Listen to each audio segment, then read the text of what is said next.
Saudi আরব বাণিজ্যিকভাবে অনেক এগিয়ে যাচ্ছে, যুক্তরাষ্ট্র তাকে ফান্ডিং করতেছে বিভিন্ন ব্যবসা প্রতিষ্ঠান দিয়ে। মোটামুটি সৌদি আরব এখন টেক অফ ইকোনমিক দিক থেকে। তারা চাচ্ছেন, আপনি যে কথাটা বলছেন যে বহু বছর ধরে যে ফিলিস্তিন সমস্যা যে আছে এটাও তারা শেষ করতে চায়, নতুন করে যেন আরো কোনো সংঘাত না জড়ায়।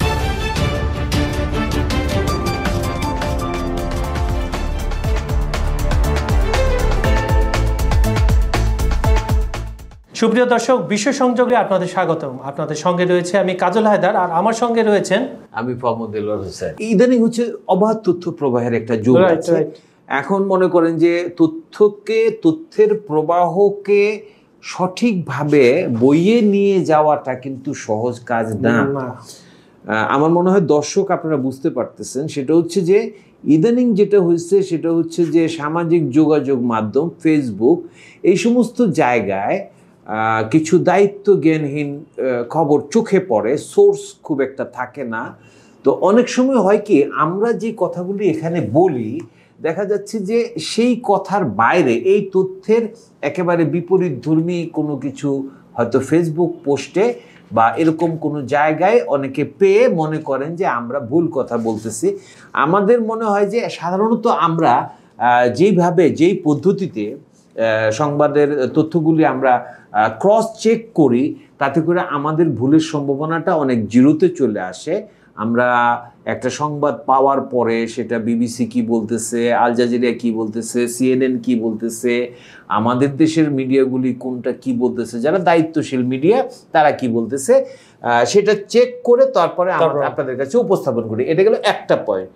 প্রবলেম ইদানিং যেটা হয়েছে, এটা নিয়ে আসলে আজকে আমাদের আলোচনা না, কিন্তু তারপরেও উল্লেখ করি, সেটা হচ্ছে যে ইদানিং ভারতীয় মিডিয়া অত্যন্ত দায়িত্ব জ্ঞানহীন ভাবে একটা মানে কি বলবো, মিথ্যা তথ্যের উপরে ভিত্তি করে কথার একেবারে তুবড়ি একদম ফুলঝুরি ঝরায় দিয়ে অনেকে মনে করেন যে এইটা বোধহয় কারেক্ট। তো এই প্রবলেম একটা হয়েছে, যেটা যাদেরকে আমরা মনে করেন দায়িত্ব, মানে এনডিটিভি, আনন্দবাজার, এবিপি আনন্দ, এরকম যারা আছে, দ্য হিন্দু, এই যে মিডিয়াগুলি আছে তাদেরকে তো একটা দায়িত্বশীল সংবাদ মাধ্যম হিসেবে গণ্য করা হইতো।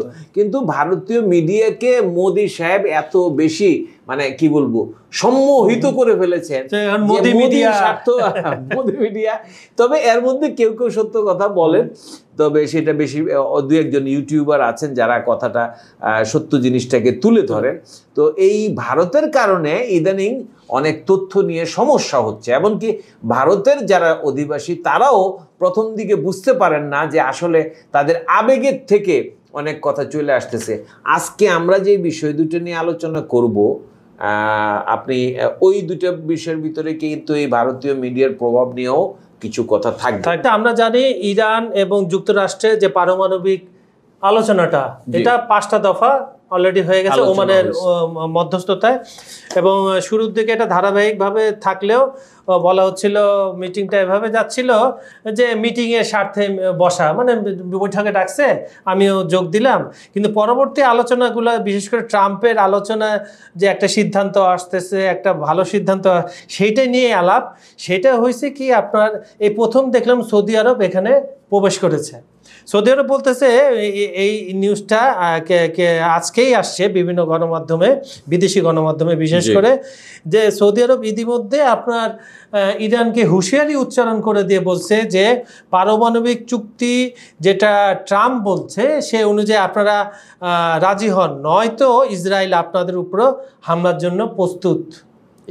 এখানে একটা জিনিস বলি, সেটা হচ্ছে কি, যে সংবাদটা আমি পড়েছি বিবিসিতে, আল জাজিরা, এই জায়গাগুলিতে আমি সংবাদটা দেখেছি।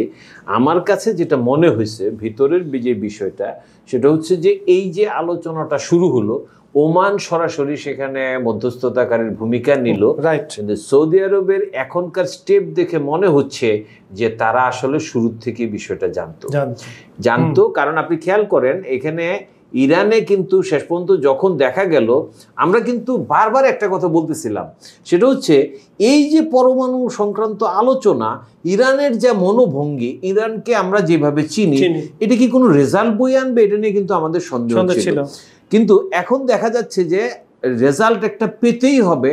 এই জন্য ওমানের পাশাপাশি সৌদি আরব কিন্তু এতদিন যে নীরব ভূমিকায় ছিল, এটা কিন্তু প্রকাশ্যে নীরবতা ভেঙে সামনে চলে আসছে। আপনি খেয়াল করে দেখেন, সেটা হলো যে সৌদির বাদশাহ হচ্ছে সালমান আব্দুল আজিজ, বর্তমান যার বয়স হচ্ছে প্রায় 89 বছর বয়সী।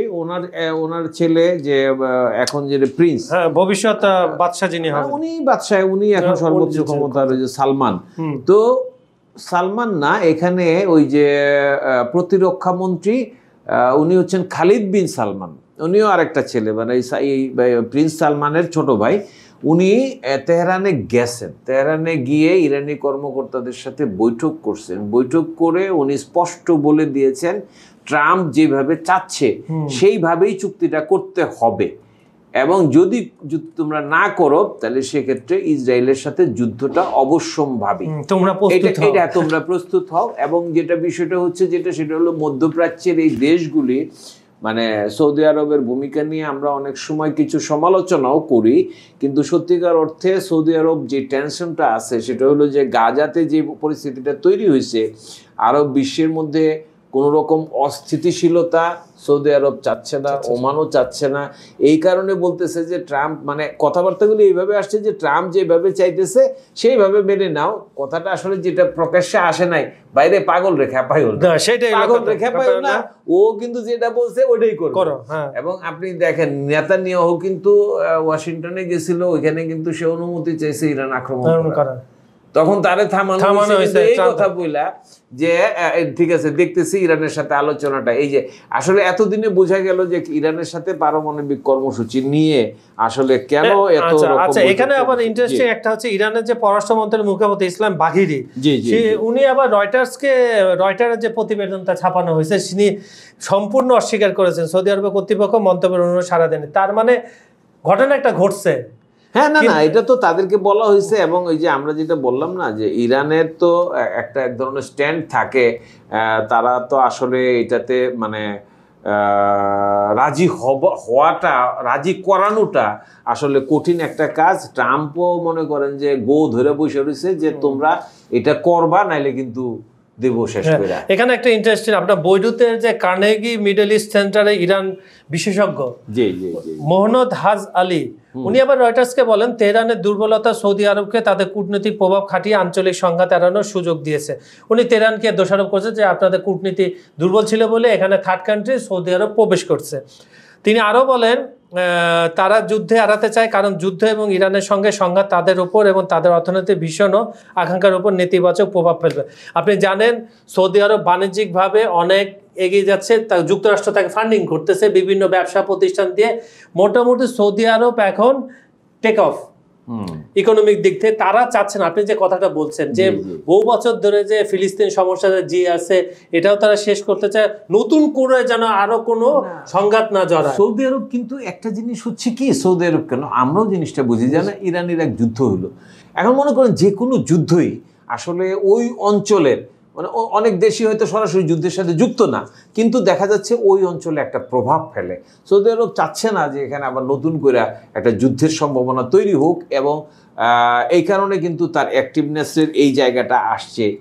এখন ইরান আসলে কি করবে এই জায়গাটা, ইরান যে মানে তারা চাচ্ছে সেটা হলো যে ইরানের উপরে তো কিছু রকম নানা রকম অবরোধ আছে, বাণিজ্যিক অবরোধ বছর যাবে। আর একটা জিনিস হলো যে ইরানের সম্ভবত একটা তহবিলও আটকে আছে, দীর্ঘদিন যাবত একটা বড় তহবিল আটকে আছে। ইরান কিন্তু এখন জিনিসটা ওইভাবে মানে তারা চায় যে এই অবরোধগুলি উঠে যাক। এখন ব্যাপারটা হচ্ছে যে ইরান খুব মানে একটা কি বলবো স্টলওয়ার্ড, মানে এক ধরনের কি বলবো সহজ বাংলায় বলা যায় ঘাউরা, মানে আমি আমার জায়গা থেকে সরবো না। কিন্তু একটা জিনিস খেয়াল করেন, সেটা হলো কি, যখন আপনি রাষ্ট্র পরিচালনার একটা বিষয় আছে, বিশ্বের স্থিতিশীলতার যখন বিষয় আছে, তখন রাষ্ট্রগুলিকে ফ্লেক্সিবল হতে হবে। অবশ্যই ফ্লেক্সিবল বলতে আমি যেটা বুঝাচ্ছি, যেমন মনে করেন আপনি কাজল হায়দার, আপনি মনে করেন যে নিজের মতো করে নিজের বাসায় চুপচাপ শুয়ে বসে আছেন, কাউরে কিন্তু আপনার জমা খরচ দেওয়ার প্রশ্ন আসে না। কিন্তু যখন আপনি একটা প্রতিষ্ঠান চালাবেন, তখন কিন্তু ওই প্রতিষ্ঠানের স্বার্থে আপনাকে ফ্লেক্সিবল থাকতে হবে। আপনাকে কিন্তু মনে করা যাবে না যে এই লোক আমার চিরদিনের শত্রু। এবং এই যে ফ্লেক্সিবিলিটি, এই ফ্লেক্সিবিলিটিটা কিন্তু খুব গুরুত্বপূর্ণ। আপনি দেখেন চীন কিভাবে এগিয়ে যাচ্ছে, যারা বুদ্ধিমান। চীন কিন্তু মনে করেন যে কি ভারতের বিরোধী, আমেরিকার বিরোধী, অমুক তমুক, আবার যখন স্বার্থ দেখা যায় আমার লাভ আছে, তখন কিন্তু সে আমেরিকার সাথে ব্যবসা বাণিজ্য করতেছে, তাল মিলাই ফেলতেছে। এখন মনে করেন আমরা এই যে পরমাণু চুক্তি নিয়ে আলাপ করতেছি না, আপনি আমার কাছে দ্বিতীয় একটা বিষয় দিচ্ছেন যেখানে দেখা যাচ্ছে যে রাশিয়া পাকিস্তান চুক্তি হচ্ছে, সেই প্রসঙ্গের মধ্যেও কিন্তু এই ফ্লেক্সিবিলিটি বিষয়টা চলে আসবে। ইরান এখন মনে করেন যে প্রিন্স খালিদ সরাসরি গেছে এবং ওনাকে পাঠাইছে কে? ওনাকে পাঠাইছে ওনার বাবা, বলছে তুমি সরাসরি যাও, ওইখানে গিয়ে কথা বলো, বুঝাও তাদের যে পরিস্থিতি কিন্তু খুবই খারাপ রে ভাই, আর আগাইও না, আর ঘাবড়ামি করো না, যেভাবে বলতেছে সেভাবে মানে নাও, নাহলে যুদ্ধটা এড়ানোর বিষয় থাকবে। এখানে কিন্তু খেয়াল করেন, সেটা হচ্ছে কি আপনার ইউএসএর, আমেরিকার উপরে ইসরায়েলিদের যে প্রভাব আছে, আমরা দূরের থেকে বলি যে কেন তারা সমর্থন করে, অনেকে একটা বিষয় বুঝতে চায় না, সেটা হলো যে মার্কিন অর্থনীতির একটা খুব বড় অংশ ইহুদিদের দখলে। আপনি সামাজিক যোগাযোগ মাধ্যমগুলি দেখেন, বেশিরভাগই কিন্তু মার্কিন স্টক এক্সচেঞ্জ পুরোটাই নিয়ন্ত্রণ করে। এখন তারা কিন্তু অনেক কিছু, যাদের হাতে অর্থনীতিটা, তারা কিন্তু অনেক কিছুই নিয়ন্ত্রণ করতে পারে। তো সুপ্রিয় দর্শক, এতক্ষণ আমাদের সঙ্গে থাকার জন্য ধন্যবাদ জানাচ্ছি। নতুন নতুন আরো বিষয় নিয়ে আমরা আবার হাজির হয়ে যাব। ধন্যবাদ সবাইকে।